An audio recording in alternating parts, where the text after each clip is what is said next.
ને શરણે જઈએ રહીએ આનંદમાં વલ્લભને શરણે જઈએ રહીએ આનંદમાં.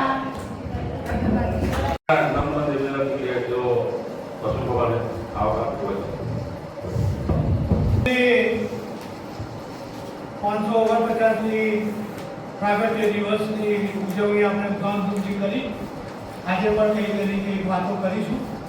આ સર્વે આ ખડાયતા વરિષ્ઠ નાગરિક સમાજની જનરલ મિટિંગમાં આ સર્વે સભ્યોને પધાર્યા છે. આપ સર્વેનું ખૂબ ખૂબ હાર્દિક સ્વાગત છે.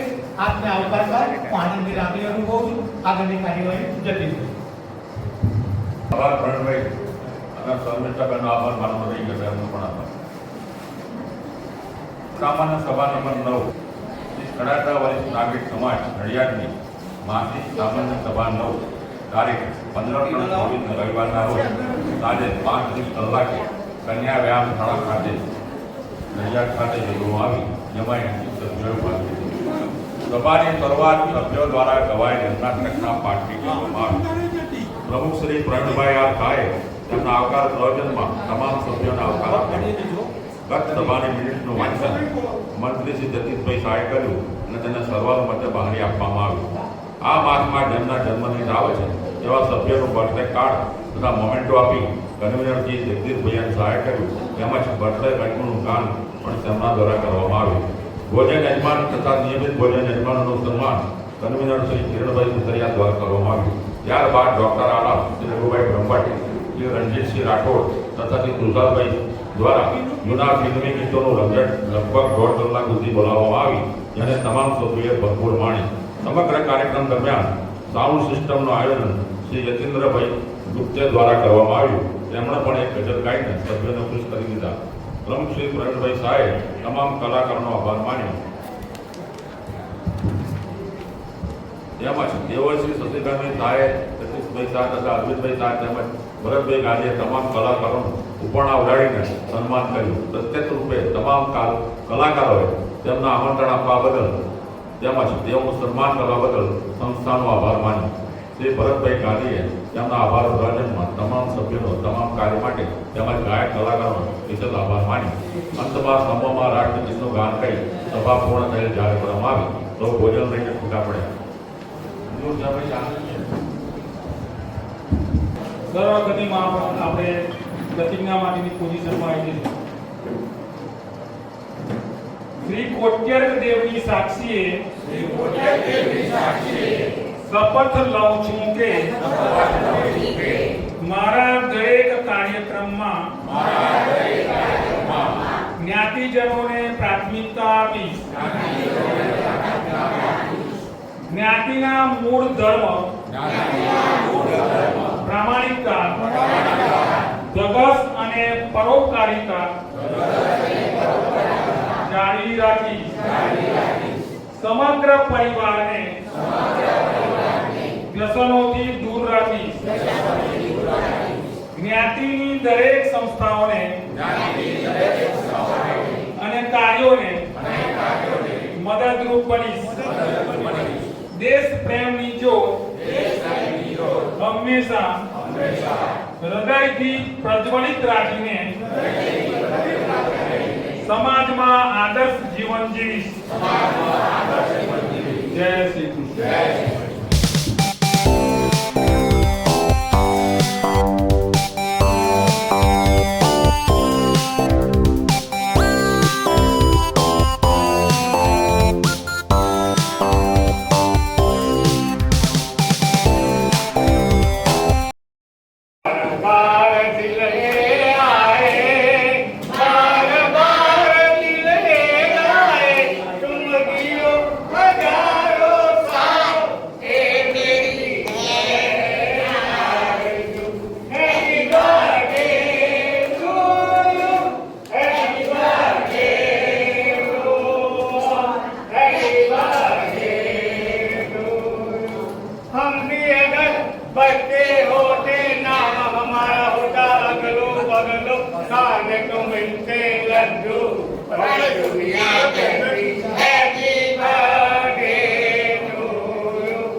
दुनिया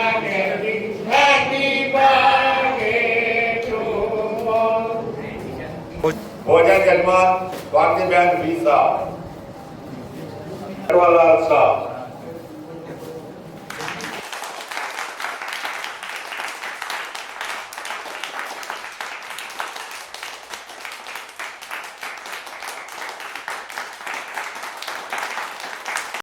પણ આ પ્રવાસ આનંદમય સુખરૂપમાં કોકનું યોગદાન હોય તો જ આ પ્રવાસ સુખમય રહે. તો એ જેણે આ પ્રવાસની અંદર યોગદાન આપ્યું છે એવા શશિકાંતભાઈ, કિરીટભાઈ, અરવિંદભાઈ અને ભરતભાઈ ગાંધી આપણે ચારેયનું સન્માન કરીશું. સૌ પ્રથમ આપણે ઉભય ઉડાડીને શશિકાંતભાઈનું સન્માન કરીશું.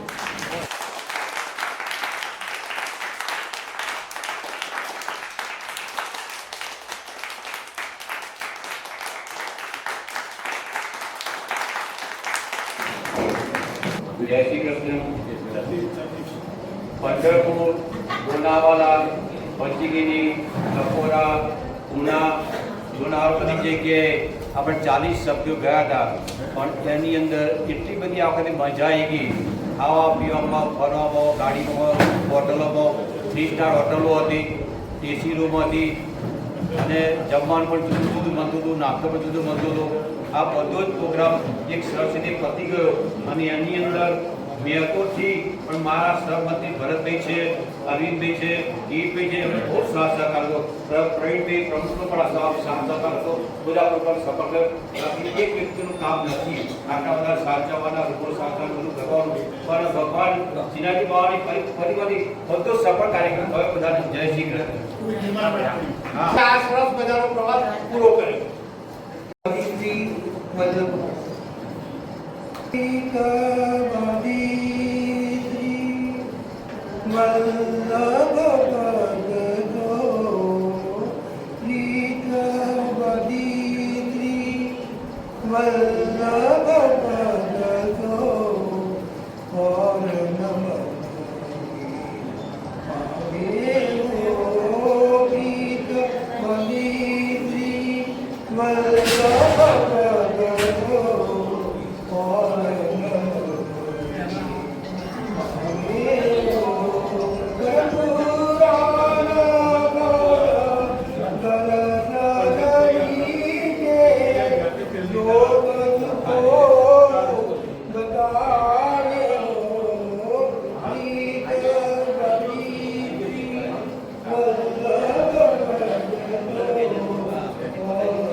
આવે હો પ્રીત બની શ્રી વલ્લભ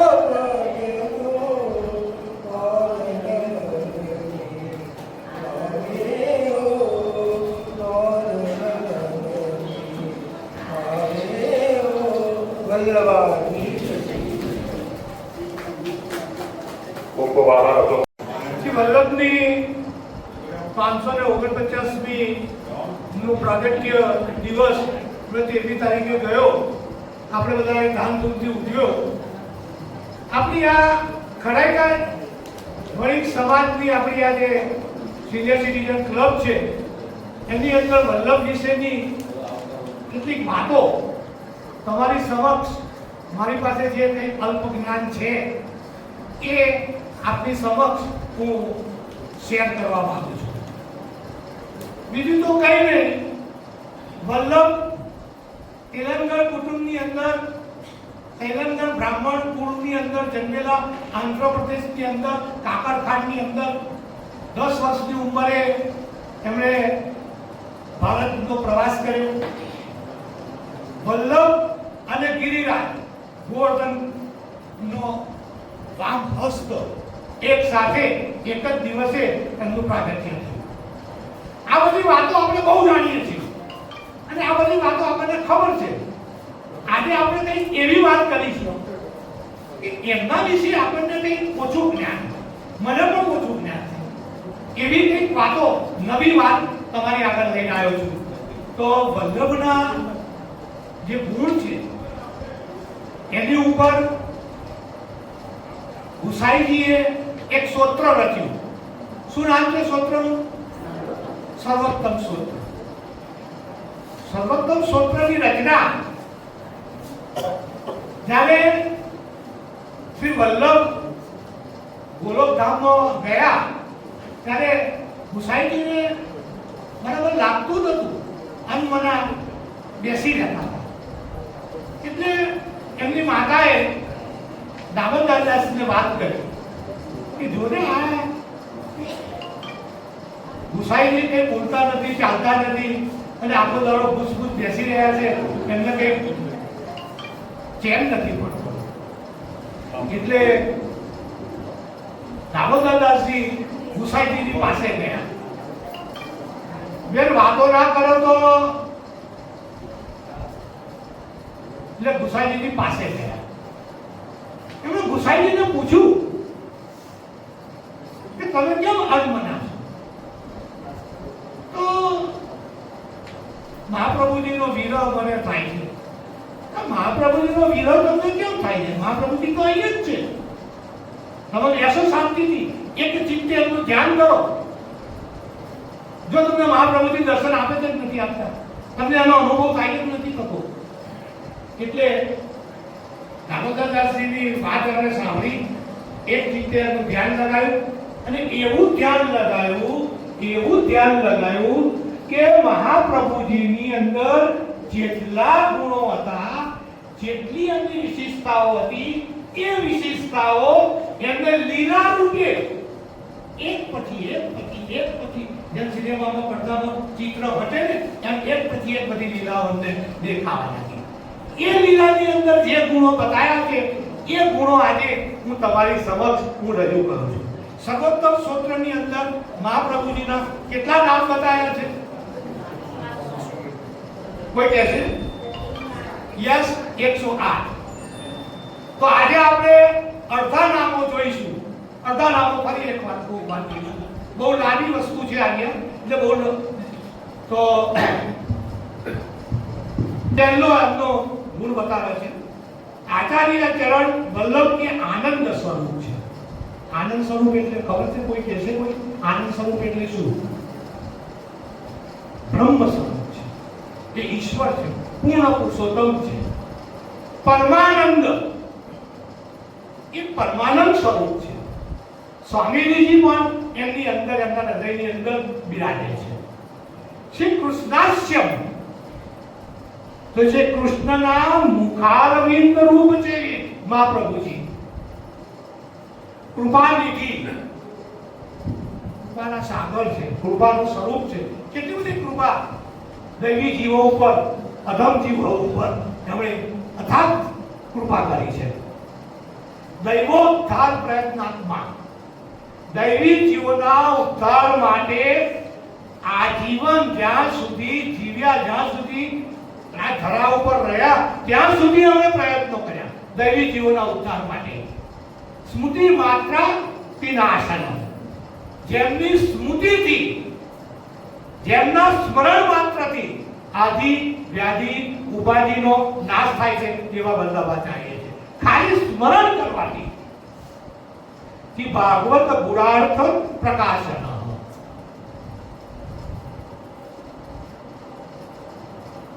બ્રહ્માનો ની આજ્ઞા હતી કે તમે ભાગવતનો જે મૂળ અર્થ છે, ભાગવત અત્યારે તમે ગુજરાતીમાં ભાગવત વાંચો છો ને એ બધું સરળ મહાપ્રભુજીએ કરેલું છે, પણ મૂળ ભાગવત જ્યારે સંસ્કૃતમાં વાંચો તો એ ગુણાર્થ આપણને મગજમાં આવે નહીં. તો ભાગવતના જે ભાગવત ગુણાર્થ, ભાગવતજીનો ગુણ અર્થ પ્રગટ કરવામાં આપ સમર્થ છો. તો ભાગવતજીનો ગુણ અર્થ શેમાં પ્રગટ કરે આપણે? કયા પુસ્તક રૂપે? સુબોધીની યુક્તિ. સુબોધીની યુક્તિ એ ભાગવતનો અર્થ તેમણે પ્રગટ કર્યો. સાકાર બ્રહ્મવાદિક સ્થાપક, સાકાર બ્રહ્મવાદના સ્થાપક છે. બ્રહ્મને સાકાર અને અદ્વૈત છે એવું એમણે સિદ્ધ કરી બતાવ્યું. પંડિતો, અનેક પંડિતોની સાથે એ બધા પંડિતોને પરાસ્ત કરીને સાકાર બ્રહ્મવાદની સ્થાપના કરી. વેદ પારગ, વેદોમાં એ પારંગત છે. MBBS MS General Surgery, DRNB Neurosurgery, Brain and Spine Surgeon, MNA MS Neurosurgery, Consultant Neurosurgeon, Pediatric Neurosurgeon. હવે અમને જે અર્થાની સ્પેશિયાલિટી છે તેના વિશે હું થોડું હાઇલાઇટ કરીશ. Spine and cervical spine surgery, brain and spine tumour, brain and spine trauma, brain aneurysm clipping. ત્યારબાદ તેમનું સન્માન શ્રી સતીકાંતભાઈ અને પ્રવીણભાઈ કરશે.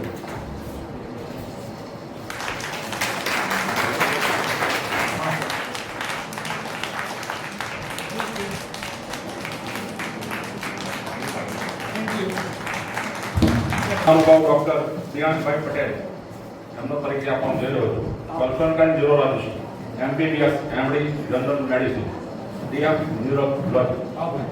એમની જે એક્સપર્ટાઇઝ સ્પેશિયાલિટીઝ છે કે stroke, epilepsy, headache, vertigo, Parkinson's disease and other movement disorders, injecting botulism toxin, multiple sclerosis and other demand-eating disorders, neomanium, neoplastic nervous system disorders, meningitis and neuro infections, CBS and other neuropathies. તો એમનું સન્માન અરવિંદભાઈ મોહન ભાઈ ગાંધી કરશે.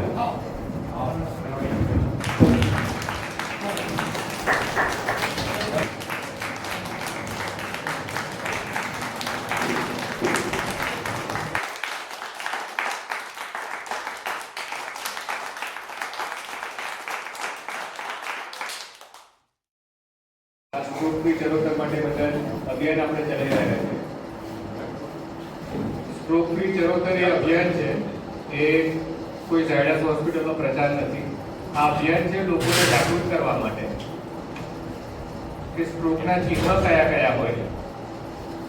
જો આપણને ચિહ્ન ખબર પડે તો એના પછી તરત જ શું કરવું જોઈએ અને કેવી રીતે કેવા એપ્રોચ લેવો જોઈએ, કયા મોટા સ્ટેપ આપણે ન લેવા જોઈએ જેથી સમય ઓછો બગડે.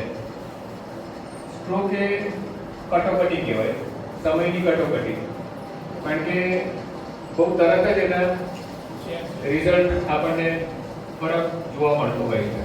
સૌથી પહેલા જોઈએ તો જે સેશન છે ને આપણું ઇન્ટરેક્ટિવ સેશન છે. હું પ્રયત્ન કરીશ કે આપ સૌને નાનો મોટો કોઈ ક્વેશ્ચન પૂછું તો મારે જોઈએ છે કે તમે એકદમ ફ્રીલી બધા તમને જે જાણ છે, જે તમને લાગે છે એ પ્રકારે તમે જવાબ આપો. એથી આપણે બધા જાણીશું કે આગળ કેવી રીતે વધુ સ્ટ્રોક કોકને થાય તો કોકને કયા કયા પગથિયા લેવાય બધું આપણને ખ્યાલ આવશે. સૌથી પહેલો ક્વેશ્ચન આપણે સૌથી મહત્વપૂર્ણ અંગ કયું? મગજ. આ મગજ છે જે આખા શરીરને ચલાવે. એ હૃદયને પણ મગજ જ ચલાવે છે, આંતરડાને પણ મગજ જ ચલાવે છે, બાકીના બધા અવયવોને મગજ જ ચલાવે.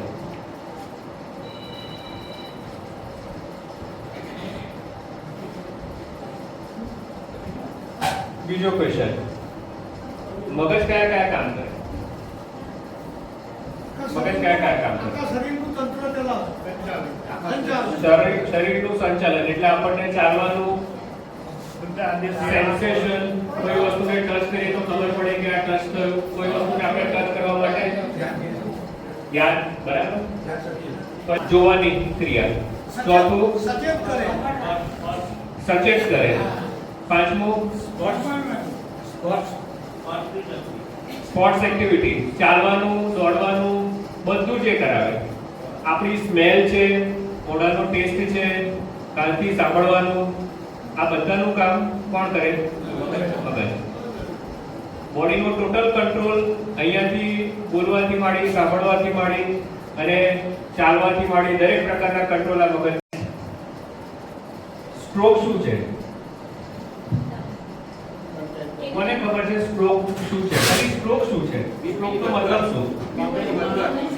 સોરી, બીપી ની વધઘટ. બીપી ની વધઘટ. પછી લોહી ના પડે. મગજમાં લોહી ઓછું નહીં થાય. બીજું કોઈ? કરેક્ટ. તો લોહી ન પહોંચે, ક્યાંય પણ શરીરમાં લોહી ન પહોંચે, શરીરના કોઈ પણ જગ્યાએ લોહી ન પહોંચે એટલે કહેવાય એને સ્ટ્રોક. પણ આપણે જાણીતી જે બે મુખ્ય જગ્યા છે એ મગજ પહેલું આવે, મગજનો સ્ટ્રોક, અને હૃદય પછી આવે હૃદયનો સ્ટ્રોક. સો મગજમાં લોહી ન પહોંચે. હવે કેમનું ના પહોંચે? તો એની બે ક્રિયા સાહેબ હમણાં જણાવશે. કઈ બે રીતે મગજમાં લોહી ન પહોંચે? આપણે હાર્ટમાં પ્રોબ્લેમ થાય તો શું કહીએ કોમનલી? Heart attack. તો એવું આ બ્રેન એટેક. આપણે મેડિકલ ટર્મમાં સ્ટ્રોક કહેવાય, એટલે બ્રેન એટેક જ કહેવાય. અને ગુજરાતીમાં આપણે લકવો કહીએ, પેરાલિસિસ કહીએ, પક્ષાઘાત એ બીજું નામ છે.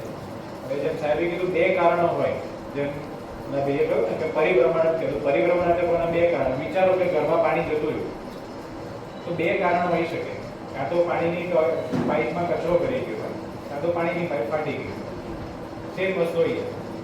કાં તો લોહી પહોંચાડતી નળીમાં ક્લોટ થયો, જેવો આ પહેલા ફોટામાં છે એને ક્લોટ બની ગયો. અને બીજું રીઝન કે નળી ફાટી ગઈ, તો મગજના એ ભાગમાં લોહી પહોંચતું અટકી જાય. એ બે કે બરાબર, એ પૂરા બે આનો સ્વાર્થ જ કહેવાય. તો બે વસ્તુ સ્ટ્રોક કહેવાય. એટલે પાણીની ટાંકી ના ભરાય, પાણીની ટાંકી આપણું મગજ ભરી લઈએ તો આગળ લોહી જ ન પહોંચે. બરાબર. આ એક નાનું એક્ઝામ્પલ બતાવીએ. જો કોઈ જગ્યાએ ક્લોટ આવી ગયો તો આગળ લોહી જતું બંધ થઈ ગયું, કે પછી એ નળી ફાટી ગઈ લોહીની, એને બ્રેઇન હેમરેજ કહેવાય, તો પણ આગળ લોહી જતું બંધ થઈ ગયું. બે કેસ સ્ટ્રોક જ છે. મોટાભાગના લોકોને 85% લોકોને જે સ્ટ્રોક થતો હોય એ લોહીનો ગઠ્ઠો આવી જવાને લીધે સ્ટ્રોક થાય. 15% લોકો લોહીની નળી ફાટી જાય તો સ્ટ્રોક થાય. બે કેસમાં સ્ટ્રોક એક થાય. જે 15% લોકોને લોહીની નળી ફાટી જાય એને ટ્રીટમેન્ટનો પ્લાન એ આગળ ડિસ્કસ થશે, ટ્રીટમેન્ટ ડિસ્કસ થશે. અને ક્લોટ આવી જાય તો શું કરતા હોય એનો એક પ્લાન ડિસ્કસ થશે. નેક્સ્ટ,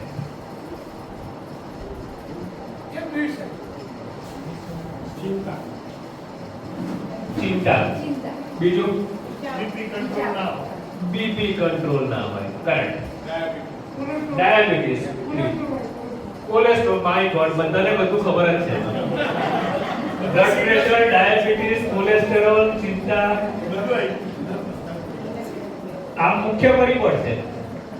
મુખ્ય પરિબળ આ જ છે. કેટલા જણને છે બીપી? હે? બીપી કેટલા છે? એને છે બધા રહે છે રેગ્યુલર અને રેગ્યુલર ચેક કરીએ છીએ વીકલી મોનિટર કરીએ છીએ દવા ના લઈએ તો ખાવાનું ના મળે. આપણે એક જ સિનિયર સિટીઝન થયા એક વચ્ચે ઉભી ગયા એમાં બધું જાણવું અગત્યનું છે, ખબર છે કે આપણા દેશમાં છે ને સ્ટ્રોક થવાની સંભાવના અતિશય ગતિએ વધી ગઈ છે. અતિશય ગતિએ નો મતલબ કે એક વર્ષમાં 1 લાખ લોકોની અંદર 450 થી 500 લોકોને સ્ટ્રોક આવે છે 1 લાખની પોપ્યુલેશનમાં. આપણી નડિયાદની પોપ્યુલેશન કેટલી? 3 લાખ. તો આપણા નડિયાદમાં ખાલી ગણીએ ને તો 1500 થી 1800 લોકોને એક વર્ષમાં સ્ટ્રોક થાય છે. હવે 1500 થી 1800 લોકોમાં 30 થી 40% લોકો તો એવા જ છે જે યંગસ્ટર છે. યંગસ્ટર એટલે 40 વર્ષની ઉંમરમાં. તો આપણે ખોરાક પરિબળ એના કયા? ખોરાક. મોટા ભાગની વસ્તુ આપણે જાણીએ એ રીતે blood pressure, diabetes, cholesterol, obesity, પેટ બધાનું આગળ બહાર આવી જાય પેટ જ છે. Obesity, smoking habit, drinking habit અને ફૂડ. આપણે પાવે એવા ફૂડ કહીએ ને એટલે જીભ તો ટેસ્ટ માંગે પણ ખાય.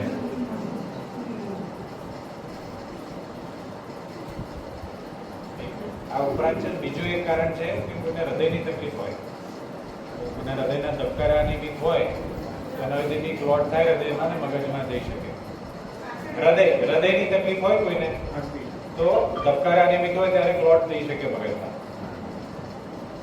ઘણી વખત છે ને હૃદયમાં કોકને હૃદયના હાર્ટ એટેક આવેલા હોય, ઘણી વખત બાયપાસ પણ થયેલા હોય, ઘણા લોકોને બ્લડ થિનર પણ ચાલુ હોય છે. આ બધા પરિબળો શેના માટે છે? કારણ કે હૃદયના ધબકારા બી નિયમિત કરવા માટેની ઘણી દવાઓ ચાલુ હોય. આ જ કારણો છે. અનિયમિત ધબકારા થાય ને એટલે આ ધબકારો એક થયો, બીજો થયો, પછી રોકાઈ ગયો, પછી ત્રીજો, ચોથો થયો. આ જે અનિયમિત ધબકારા છે ને એ વચ્ચે ક્લોટ બને, માઇક્રો ક્લોટ બને. આ જે માઇક્રો ક્લોટ હોય એ લોહીની વાહિનીમાંથી મગજમાં જઈને સ્ટ્રોક ક્રિએટ કરે. આ બધાને બહુ જાણવું જરૂરી છે. સ્ટ્રોક થવાના ચિહ્ન સાહેબ હમણાં વિસ્તૃત આપને જણાવશે. આ બધાને જાણવાની જરૂર છે અને બધા પાસે મોબાઈલ હોય તો ફોટો લઈ લે છે. બધાએ જોયા તો હશે જ ને, કોઈને જેને લકવો થયો હોય પેલા ઘરમાં બી હશે. કોઈ એક શું તમે ઓબ્ઝર્વ કર્યું? હા, શું હતું તમારા જે તમે અને ટી એટલે ટાઈમ. તો ટાઈમ બહુ જ ઇમ્પોર્ટન્ટ છે. એટલે આપણે આ સૂત્રમાં ડી ફાસ્ટ એમાં ટી એટલે ટાઈમ એવું મેન્શન કરેલું છે. એ ટાઈમ કેમ ઇમ્પોર્ટન્ટ છે આગળ આવશે. પણ લક્ષણો ઓળખવા પહેલું સ્ટેપ શું છે? ખબર કઈ રીતે પડે? તો આપણને લક્ષણો ખબર હોવી જોઈએ. તો હાથ પગમાં તો તરત ખબર પડી જાય, પણ જે મેં કીધું ને કે આંખનું ને સાંભળવાનું કે બોલવામાં હોય ત્યારે ઘણી વાર લેટ થતું હોય, તરત ખબર ના પડતી. ઘણી વખત છે ને સવારે બેઠા હોય એટલે ચા પીવા બેઠા, હવે ચા પીવા ઊભા થાવ ને બેડમાંથી તો આમ એકદમ ચક્કર આવી ગયા અને ઊભા થાવ એટલે એકદમ ચક્કર વધી ગયા. આપણને એમ લાગ્યું કદાચ ઊંઘમાંથી ઊંઘ પૂરી નથી થઈ અને તે ચક્કર આવ્યા. ચાનો કપ આપ્યો હાથમાં, ચાનો કપ હાથમાં લઈએ છે પણ બરાબર પકડાતો નથી. પાણીનો ગ્લાસ હાથમાં લીધો તો પાણીનો ગ્લાસ એવો ટાઈટલી નથી પકડાતો કે પહેલા પકડાતો હતો. એવો ડર છે કે પાણીનો ગ્લાસ પડી જશે, ચા ઢોળી જશે. હવે ચા પીવા બેઠા કે પાણી પીધું તો ખબર પડી કે મોઢાની બાજુના ભાગથી સેટ ટ્રિબલિંગ થયું, પાણીનું ચાનું. આ રીતે યાદ રાખો તો તરત જ યાદ રહેશે. હવે જો ઘણા લોકોને છે ને જોવામાં આ થોડું સડન થતું હોય ને જોવામાં જે તકલીફ છે એ પેઇનલેસ છે. કોઈને પેઇન નથી થતું આમાં, જે એકદમ જોવાનું એક આંખથી ઓછું થઈ જવું કે બે આંખથી એકદમ ધૂંધળું દેખાવા મળવું કે એક આંખથી ધૂંધળું દેખાવા મળવું, ડબલ દેખાઈ જવું. તો આ બધી વસ્તુ છે ને એ સડન થતી હોય.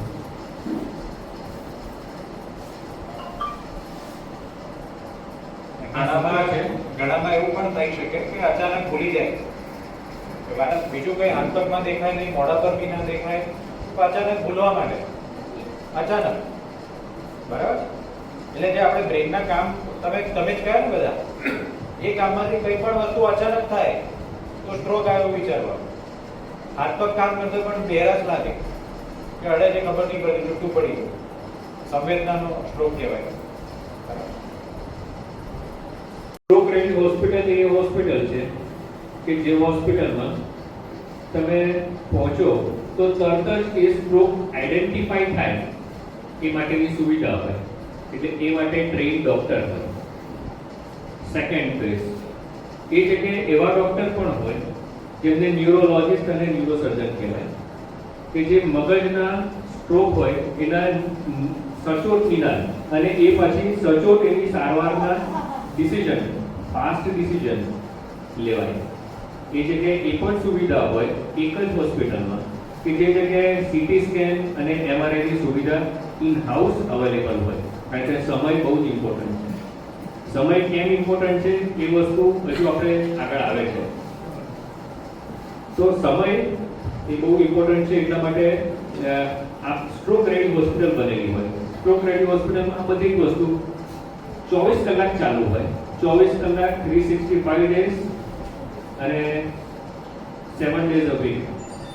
કોઈ પણ તહેવાર હોય કે કોઈ તહેવાર ના હોય, ગમે એવી રજા હોય, ઉત્તરાયણ હોય, દિવાળી હોય, પણ સ્ટ્રોક રેડી હોસ્પિટલ ચાલુ હોય, કારણ કે ત્યાં સ્ટ્રોકની ટ્રીટમેન્ટ તો જ થઈ શકે જ્યારે અવેબિલિટીના ઇસ્યુ ક્યારેય થાય નહીં.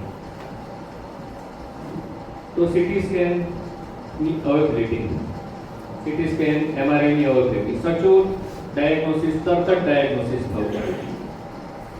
તે પછી 4.5 કલાક સાહેબ જણાવશે. એટલે સાહેબે જે વાત કરી ને કે નિદાન માટે શું, એટલે આપણે પહેલા તો લક્ષણો ઓળખી લીધા. હવે પેલા પ્રકારમાં આવીએ પાછા. તો આપણે ઉદાહરણ લીધું કે ઘરમાં પાણી જતું રહ્યું, કાં તો ટ્યુબમાં કચરો થઈ ગયો, કાં તો ફાટી ગયું. હવે એ ખોલ્યા વગર ખબર પડે કે અંદર શું થયું છે. તો એ જાણવા શું કરવું પડે? સ્કેન કરવું પડે. કે બહારથી કોઈને લક્ષણો થાય કે હાથ પગ રહી ગયો, તો અંદર શું થાય છે? આપણા મગજમાં બધું ઊંધું હોય કે ડાબી સાઈડનો બધો કંટ્રોલ જમણા મગજથી થાય. તો માની લો કે કોઈ દર્દીને એવું થયું કે ડાબી સાઈડ હાથ પગમાં પેરાલિસિસની અસર દેખાય, એટલે એનો અર્થ એ થયો કે જમણા મગજમાં કંઈક પ્રોબ્લેમ થયો. હવે એ પ્રોબ્લેમ ક્લોટ છે કે અંદર નહીં ફાટી ગઈ એ આપણને બહારથી ના ખબર પડે. એ પહેલાનો ફોટો થાય ને તો જ ખબર પડે. એટલે પહેલું પગથિયું સ્ટ્રોકના લક્ષણો ઓળખીએ, બીજું પગથિયું કે એને તરત સ્કેન કરવામાં આવે, જેટલું બને એટલું જલ્દી, કોઈ પણ દવા વગર. પહેલો સ્કેન થાય પછી જ ખબર પડે કે અંદર ટાઈપ શું છે, કે પાઇપનો કચરો ફસાયો છે કે પાઇપ ફાટી ગઈ, પછી એની પ્રમાણે દવા થાય. આપણે ઇન્જેક્શન આપીશું. ઇન્જેક્શનથી ફાયદો શું થાય કે ઝડપથી એ ક્લોટને વગાડે અને ઝડપથી બ્લડનો સપ્લાય ફરીથી પાછો ચાલુ છે. એટલે ઝડપથી લક્ષણો ઇમ્પ્રુવ થવાના ચાલુ છે. આપણે આગળ વિડીયો પણ છે તેમાં પણ જોઈએ. જો એટલે જે પેલો બી ફાસ્ટમાં ટી હતો એ ટી ફોર ટાઈમ એ આ છે 4.5 કલાક અને બીજા 6 કલાક એના પછીનું છે. તો 4.5 કલાકમાં આપણે ઇન્જેક્શન આપતા હોય એ પ્રોસેસને કહેવાય થ્રોમ્બોલિસિસ. પછી ટાઈમ નીકળી જાય પછી બીજી ટ્રીટમેન્ટ આપે અને એનાથી વધારે નીકળી જાય તો પછી આપણી પાસે ઓપ્શન્સ બધા લિમિટેડ થઈ જાય. પછી દવાથી મેનેજ કરવું પડે અને પછી શું છે કે વસ્તુઓ રહી જવાની સંભાવના વધી જાય. એ બધું બી આગળ આવે. તો આમાં સૌથી ઇમ્પોર્ટન્ટ જાણવા જેવું એ છે કે 4.5 કલાકનો મતલબ એવો નથી કે આપણને 1 કલાકમાં ખબર પડી તો હજુ બીજા 3 કલાક છે આપણી પાસે.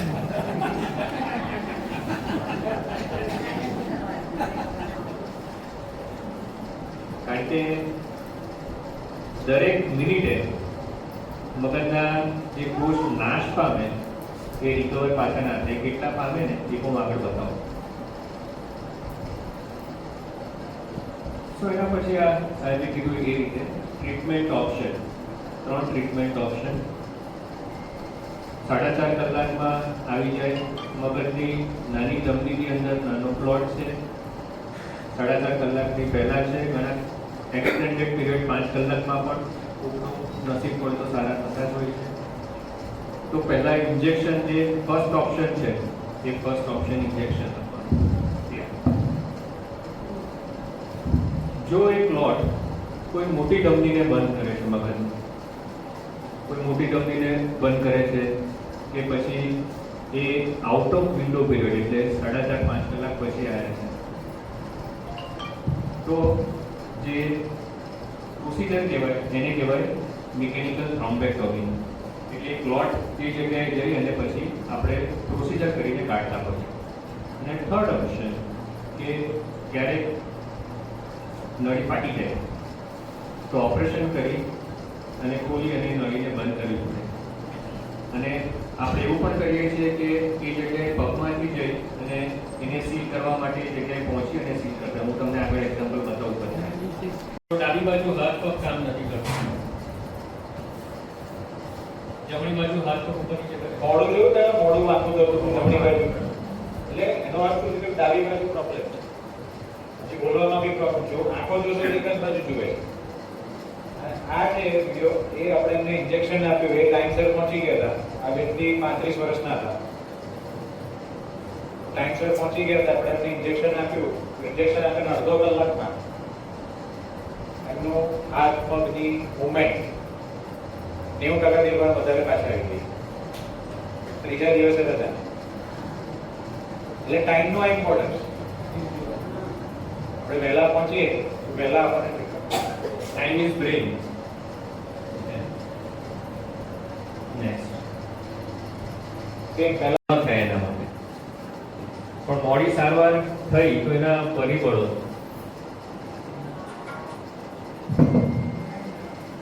મોડી સારવાર માટે શું થાય? જે થયું હોય રહી જાય. બરાબર. હવે પહેલું ઉદાહરણ આપણે લીધું ને, 35 વર્ષના હતા. હવે વિચારો કે એમને ડાબી બાજુ અપંગતા રહી જાય તો શું શું થઈ શકે? જોબ જાય, પરિવાર માટે બોજો થઈ જાય, બરાબર, સેવા કરવાની થાય, બરાબર. એટલે મોડી સારવાર મળે તો આ બધી અપંગતા રહી જાય. પણ આપણે એ જાણવા જરૂર છે કે એના પરિબળો શું છે, કેમ મોડું થાય. તો પહેલું તો ઓળખવામાં ભૂલ થાય કે આપણે ઓળખી લીધું કે આવું થાય છે તો આપણે વિચારીએ કે થોડી રાહ જોઈએ, બીપી ચેક કરીએ. બીપી વધારે છે, દવા આપીએ, રાહ જોઈએ. બીપી ઓછું થશે તો સારું થઈ જશે, કંઈક લગાવીએ, કશું આપીએ, ખાવાનું આપીએ, પાણી આપીએ. એટલે પહેલું હા, ડુંગળી સુંઘાડીએ, ચામડા સુંઘાડીએ, ચપ્પલ સુંઘાડીએ, માથામાં પાણી નાખીએ, તેલ નાખીએ, નવરત્ન પેલું આવે છે ને તેલ ઠંડુ એ નાખીએ. આ બધું છે ને એ સમય બગડે. તો સૌથી પહેલા જે નહીં કરવાનું ને આ બધું જ નહીં કરવાનું. તો પહેલો પરિબળ આપણો વિલંબનો હાથ છે. સેકન્ડ, ખોટો પ્રથમ પડાવ. એટલે પહેલા આપણે જે જગ્યાએ સ્ટ્રોક રેડી હોસ્પિટલ નથી તે જગ્યાએ આપણે ગયા તો શું થાય? આપણે તો પહોંચી ગયા ત્યાં, પછી ડૉક્ટર સાહેબ અવેલેબલ છે, ઓકે, તો આવે છે આયા. પછી જોયું તો એમને ખ્યાલ આવ્યો કે નથી આવ્યો, પણ કદાચ એમને ટેન્ટેટિવ લાગ્યું કે ચલો કદાચ સ્ટ્રોક છે એમને, તો પેશન્ટને સ્કેન માટે મોકલી આપણે. પેશન્ટ ગયું પછી એમની હોસ્પિટલમાંથી સ્કેન કરવા, જે 2 કલાક પછી સ્કેન લઈને આવે છે, રિપોર્ટ લઈને આવે છે. આ વિન્ડો પીરિયડ બધો ત્યાં પૂરો થઈ ગયો. તે પછી રિપોર્ટ લઈને આવ્યા પછી સાહેબ જુએ છે કે એમાં લખેલું છે રિપોર્ટમાં કે સ્ટ્રોક છે. હવે સ્ટ્રોકની ટ્રીટમેન્ટ માટે જે સ્ટ્રોક રેડી હોસ્પિટલ છે તે આ તો નથી, પણ બીજી કોઈ હોસ્પિટલ છે જ્યાં અમે મોકલીએ. પછી આમાં 3, 3.5 કલાક, 4 કલાક નીકળી ગયા. પછી ટ્રાન્સપોર્ટેશન, આપણે આ બધો ટાઈમ તો જે નીકળી ગયો એ તો પાછો નથી આવવાનો. પછી ટ્રાન્સપોર્ટેશન, એમ્બ્યુલન્સનો ટાઈમ, એમ્બ્યુલન્સ બોલાય છે, આવે છે. ટ્રાન્સપોર્ટેશન થઈને તમે જે તે હોસ્પિટલ પહોંચો છો, અડધો પોણો કલાક નીકળી ગયો. સમયમાં પાછા નહીં જઈએ આપણે. સમય એની ગતિએ ચાલવાનો છે, પણ આપણે આપણી ગતિ સમય સાથે કેવી રીતે મેચ કરીએ ને તે જોવાનું. તો થર્ડ પરિબળ એ આપણું ટ્રાન્સપોર્ટેશન. પહેલા આપણા ખોટા ડિસિઝન, ખોટો પડાવ. ત્રીજું ટ્રાન્સપોર્ટેશન. અને તે પછી એવી જગ્યાએ પહોંચ્યા કે જે યોગ્ય સ્થળ છે, પણ 4.5 કલાક નીકળી ગયા છે ત્યાં. એટલે સમય પાસ થઈ ગયો છે. આપણે ટાઈમ મશીન કોઈ જગ્યાએ નથી પૃથ્વી પર કે આપણે પાછા જઈએ, પણ આપણે આ બધું જાણ પછી એ ખબર પડી ગઈ કે શું કરવું છે. તો આપણા ડિસિઝન કે કોઈ પણ ફેમિલીમાં ગમે તે હોય, કોઈ મિત્ર મંડળ હોય, ડિસિઝન તમે લઈ શકો કે સ્ટ્રોક રેડી હોસ્પિટલમાં જવું. પ્રાઉડલી હું એક વસ્તુ તો કહીશ કે ચરોતર વિસ્તારમાં સ્ટ્રોક રેડી હોસ્પિટલ એ મારી હોસ્પિટલ જ છે, ઝાયડસ હોસ્પિટલ. બીજી કોઈ હોસ્પિટલ નથી. અમદાવાદમાં છે, બરોડામાં પણ છે. ચરોતરમાં આટલા બધા ગતિએ આટલું બધું થાય છે. અમને મેજોરિટી જે ચેલેન્જ પડતું હોય ને એ આ બધા પરિબળ છે. લેટ થાય છે, લેટ કેમ થાય? લેટ થવું જ ના જોઈએ. કોકનું જીવન આખું 360 ડિગ્રી ચેન્જ થઈ જાય આનાથી. આ લેટ થવાના આઉટપુટ બધું 1 મિનિટમાં મગજના કેટલા કણ મળી જાય? 19 લાખ મગજના કોષ મરી જાય. ઉપરવાળા એક જ વખત બનાવીને આપે. એ મરી ગયા, લોહી ન કરવાની લીધે એ કંઈ પાછા ફરવાનું ચાલુ નથી થવાનું, કે પેલા કોષ પાછા કામ કરવાના ચાલુ નથી થવાનું. એ થઈ ગયું પાસ. તો 1 કલાકમાં કેટલા થાય ખબર? 11 કરોડ. એ ગયા. એ પાછા નથી બનવાના ક્યારેય. એ ગયા ને એના લીધે જે લક્ષણ આવી ગયા ને એ આવી ગયા.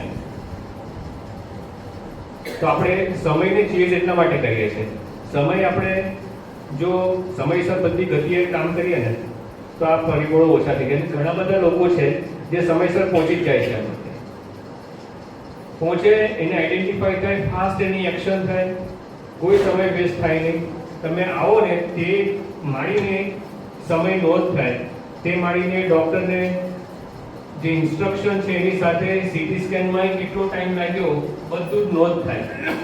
કારણ કે સમય બહુ ઇમ્પોર્ટન્ટ છે આમાં. 1 મિનિટમાં 19 લાખ કોષ મરી જાય એટલે શું કહેવાય? તો સમય બહુ ઇમ્પોર્ટન્ટ છે. એની પછીની અસર, જો આ બધું થયું તો કોકનું મોઢું વાળવું જોઈએ, કોકને વ્હીલચેર પર જોઈએ, કોકને ચાલવામાં તકલીફ છે, કોકને બેડમાં સૂઈ રહ્યા છે. આ બધું કેમ થાય? આપણે જો સમય બચાવી લઈએ તો અમારી કશું ના થાય. થોડા વખતમાં 4-5 દિવસમાં સારા થઈને બધા ઘરે નોર્મલ લાઈફસ્ટાઈલમાં જતા રહ્યા. એક આ બહુ જાણવું ઇમ્પોર્ટન્ટ છે. સાહેબ વિસ્તૃત કરશે શું ના કરવું તે.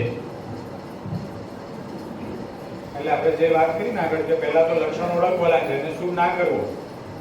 કે આપવું નહીં, કશું લગાવવું નહીં. પછી તમે રીલ્સ જોઈએ છે, બધા રીલ્સ જોતા હોય તો આપણે એવી રીલ્સ જોઈએ છે કદાચ કે છાતીમાં દુખે તો ઘરમાં લોહી પાછું કરવાની દવા રાખવી. એવી સાંભળ્યું છે? કંઈ સાંભળ્યું છે? એસ્પિરિન પકડ્યો એવું કંઈક સાંભળ્યું છે? રીલમાં જોયું હોય કદાચ. બરાબર? ઘણા લેતા હશે. છાતી દુખે, ગભરામણ થાય તો લઈ લેવાની એસ્પિરિન. એવું જીભ નીચે મૂકવાની. હા, એવું હાર્ટ માટે છે, મગજ માટે નથી. બરાબર? કેમ કે જે આપણે વાત કરી ને કે ક્લોટ થયો હોય, અંદર હેમરેજ થયું છે માની લો, જે આપણને સ્કેનમાં જ ખબર પડે, અને જો આપણે લોહી પાતળું કરવાની દવા લીધી તો શું થાય? હેમરેજ વધી જાય, ડબલ 3 ગણું થઈ જાય. આ લોહી પતલું કરવાની દવા લીધી ને એટલે ડબલ 3 ગણું લોહી, કારણ કે લોહી પતલું થઈ ગયું, ક્લોટ થયો, હેમરેજ છે એ વધી જાય તરત. એના માટે જોઈએ સ્કેન. લક્ષણો ઓળખ્યા એટલે ઘરે કોઈ દવા આપવાની નથી. બીપી વધેલું હોય તો એની પણ દવા નથી આપવાની. કેમ કે કુદરતે એવી રચના કરી છે કે મગજને સેન્સ થાય કે બ્લડ નથી પહોંચતું તો બોડી એની જાતે ઘણીવાર બીપી વધારે ત્યાં બ્લડ પહોંચાડવા માટે. અને જો આપણે ઓછું કરીએ તો પાછો સ્ટ્રોક વધે. એટલે બીપી વધારવાની પણ દવા અંદર સ્કેન જોયા વગર નથી આપવાની. એટલે ઘરે કશું જ નથી આપવાનું. ટૂંકમાં શું કરવાનું? 108 ને કોલ કરો અને જે બી દવા લેતા હોય, જે બી ડોક્યુમેન્ટ્સ હોય, બધું લઈને સ્ટ્રોક રેડી હોસ્પિટલ કે જ્યાં સ્કેન અંદર થઈ જતો હોય. એવું નહીં કે પેલા સાહેબ કે પછી આપણે બીજે જઈએ, પછી ત્યાંથી પાછા થઈ જઈએ. જે આપણે જોયા ને બીજું ને ત્રીજું સ્ટેપ બાયપાસ કરી નાખવાનું, પહેલાથી સીધું ચોથું. સ્ટ્રોક રેડી હોસ્પિટલ કે જ્યાં અંદર થઈ જતું હોય ત્યાં ડાયરેક્ટ પહોંચી જઈએ તો શું થાય? તરત ખબર પડી જાય.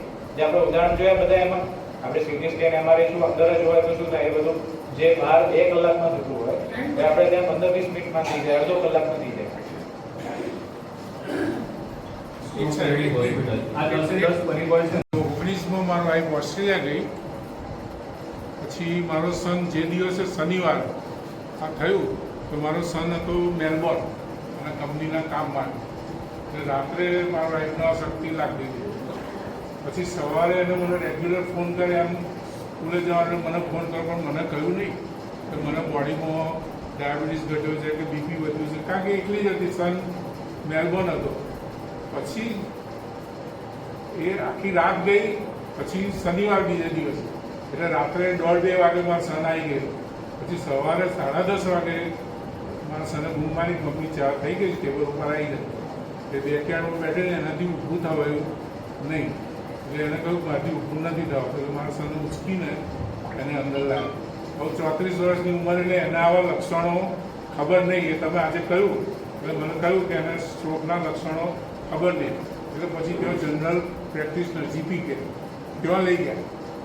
તો ત્યાં સુધી એને એવું જ ખબર કે આ એક અશક્તિ છે કે ડાયાબિટીસ ઘટ્યો એટલે કે છે. અને ત્યાં નંબર આવતા 2 કલાક થયો. એટલે એ સમય ગયો. પછી 2 કલાક પછી નંબર આવ્યો એટલે કહ્યું કે ભાઈ આપણે તો સ્ટ્રોક છે, એટલે તું મોટી હોસ્પિટલમાં લઈ જાય. એટલે એમ્બ્યુલન્સ બોલાવીને લઈ ગયા. પછી ત્યાં ટ્રીટમેન્ટ બધી ચાલુ થઈ. પણ એ મને હજી ખબર નથી પડતી તમે જે 4.5 કલાકનું ઇન્જેક્શનનો સમય ગયો એ રાતનો ગયો કે સવારે પેલા ડૉક્ટરે કહ્યું કે 2 કલાક પછી નંબર લાગ્યો અને કે તમને સ્ટ્રોક છે. તો એ સમય ક્યાં ગયો મારા વાઈફને ખબર નહીં, મારા સનને ખબર નહીં. અને પછી બીજો ત્યાં સુધી એના પગ બધું ઓકે, પણ રાત્રે 12:30 ફરી એને સ્ટ્રોક આવ્યો હશે ત્યારે એને પેરાલિસિસ ડાબા હાથમાં અને પગમાં. બ્રેન બાકી સ્પીચ ઓલરાઈટ, મેમરી ઓલરાઈટ બધું. પણ આજે મારા 15 કલાક ગણવા કે 4.5 કલાક ગણવા એ મને હજી મારો સન પણ જવાબ નહીં આપી શકતો. જ્યારે કોઈ પણ પેશન્ટ લઈને આવે ને લખવાના લક્ષણો સાથે, એટલે અમારો પહેલો પ્રશ્ન શું હોય કે તમે એમને નોર્મલ ક્યારે જોયા? કે દિવસે હોય તો કઈ દે 2 વાગે જોયા હતા, 3 વાગે જોયા હતા, બપોરે 12 વાગે. ઘરે માણસ કોઈ એકલા હોય તો કે હું જમવા ગયો હતો ત્યારે જોયા હતા, પછી આ હાલતમાં છે. એવું ઊંઘમાં થતું હોય કે ઊંઘી ગયા અને સવારે ઉઠ્યા એની સાથે જ હતું તો કે રાત્રે જોયા તમે નોર્મલ, રાત્રે મેં ભેગા જમવા બેઠા હતા નોર્મલ હતા અને સવારે ઉઠ્યા ત્યારે આવું થઈ ગયું. હવે ઉદાહરણ આપો કે કોઈ વ્યક્તિ 10 વાગે સુઈ ગયા અને સવારે 6 વાગે લક્ષણો છે તો એને ગમે ત્યારે થયું હોય 10 થી 6 ની વચ્ચે, 10 ને 5 થયું અને 5 ને 55 થયું. તો એનો જવાબ પછી અમે એમઆરઆઈ પરથી મેળવતા. અમે એમઆરઆઈ કરીએ તો એમઆરઆઈમાં 500 પ્રકારના ફોટા આવે. તો એમાં આપણને અંદાજો આવે કે આ જે સ્ટ્રોક થયો છે એ 4 કલાક પહેલા થયેલો છે કે 4 કલાક પછી થયો. 6 વાગે પેશન્ટ લઈને આવ્યા હોય તો આપણને એમઆરઆઈ પરથી થોડુંક ખ્યાલ આવે કે 2 વાગે પહેલાનો હશે કે 2 વાગ્યાનો પછી. જો એમઆરઆઈ પરથી લાગે કે આ 2 વાગ્યા પછી થયો તો આપણે ઇન્જેક્શન આપવાનું ઓપ્શન આપીએ. અને લાગે કે ના ટાઈમ નીકળી ગયો છે તો ઇન્જેક્શન આપવાનો ઓપ્શન ના. થ્રોમ્બોલાઇસિસનું જે 4.5 કલાકનું ઇન્જેક્શન આપવાનું હોય ને એટલે એમાં સમય જો જતો રહ્યો તો જતો રહ્યો, સમયમાં પાછું નહીં જવાય.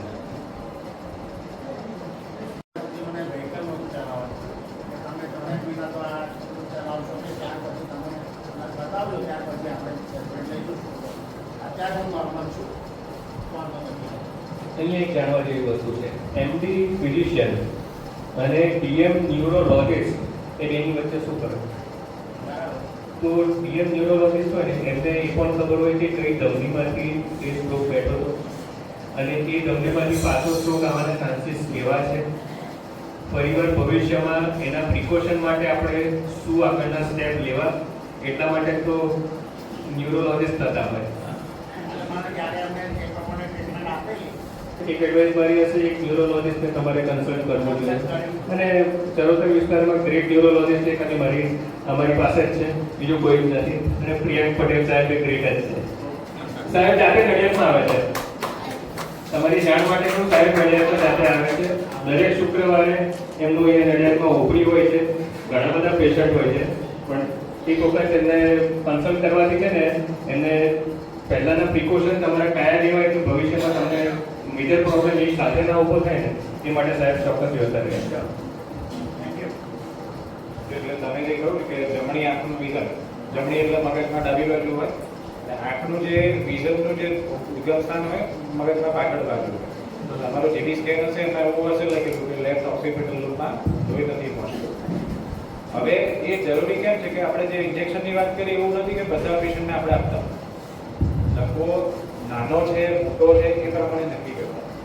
કોઈને ખાલી વિઝનનું શો હોય તો આપણે ઘણી વાર વેઇટ કરતા હોય, પણ એને અમુક દવાઓ આપવી જરૂરી હોય ટાઈમસર. તો માની લો કે એ પણ ના થાય તો શું થાય, એ પ્રોગ્રેસ થઈ શકે. જેવું જમણી બાજુ આંખમાં હતું એવું જમણી બાજુ માથામાં ચહેરા પર પણ આવી શકે. એટલે એમાં પણ ટાઈમ તો જરૂરી છે. પછી દવા કઈ કરવી એ પછી ડોક્ટર નક્કી કરતા કહેવાય ને ગામે ગામે જાય, એમને પણ સેન્સિટાઇઝ કરીએ છીએ કે એમને પણ આ નાની વસ્તુ ખબર પડે. બી ફાસ્ટ માંથી ચિહ્નો ઓળખે અને તરત જ ઓળખીને તરત જ એના પર એક્ટિવ શું કરવાનું એ ગાઈડ કરે. તો લગભગ 600 જેટલા આશા વર્કરને હમણાં રિસન્ટલી આણંદમાં ટાઉન હોલ છે ત્યાં એક પ્રોગ્રામ કર્યો હતો. આશા વર્કર સાથેનો પ્રોગ્રામ હતો અમારો, બહુ સપોર્ટ રહ્યો. એ લોકો ગ્રાઉન્ડ લેવલ સુધી લોકોને પહોંચતા હોય, ગામે ગામે પહોંચતા હોય.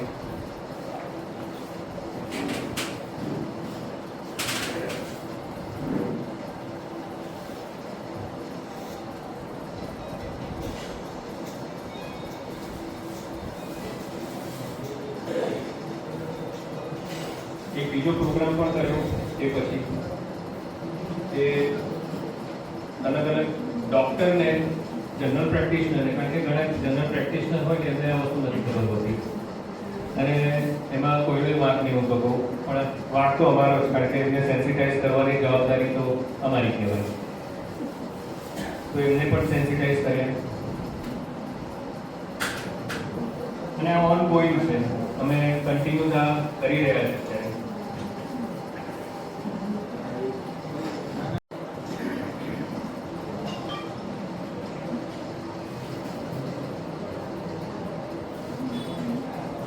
દરેક પ્રોગ્રામ અમારા ખૂબ સફળ રહ્યા છે, પણ એનો એન્ડ ક્યારેય નથી. એક અમૂલ ડેરીમાં આપણા રિસન્ટલી કર્યું. અમૂલ ડેરીમાં જે અમૂલ ડેરીના કેટલા બધા એમ્પ્લોય બધાને સેન્સિટાઇઝ કરવાનો કાર્યક્રમ રાખ્યો.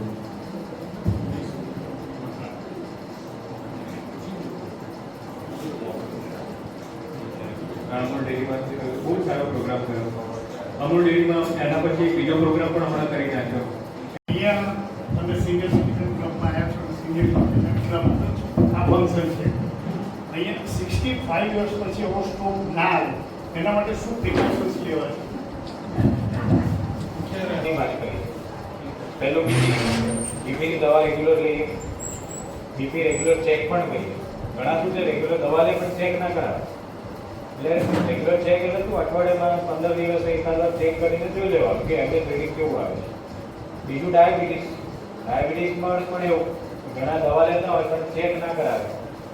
એટલે એમાં આપણે એવરેજ સુગરનો રિપોર્ટ હોય, ખ્યાલ છે બધાને? HbA1c 6 મહિને કરી લેવાનું. કંટ્રોલમાં રહેતું હોય તો પણ, ના રહેતું હોય તો 3 મહિને કરો. બીજું કોલેસ્ટ્રોલ, એની દવા રેગ્યુલર લઈએ. હૃદયની તકલીફ હોય એની દવા રેગ્યુલર લઈએ.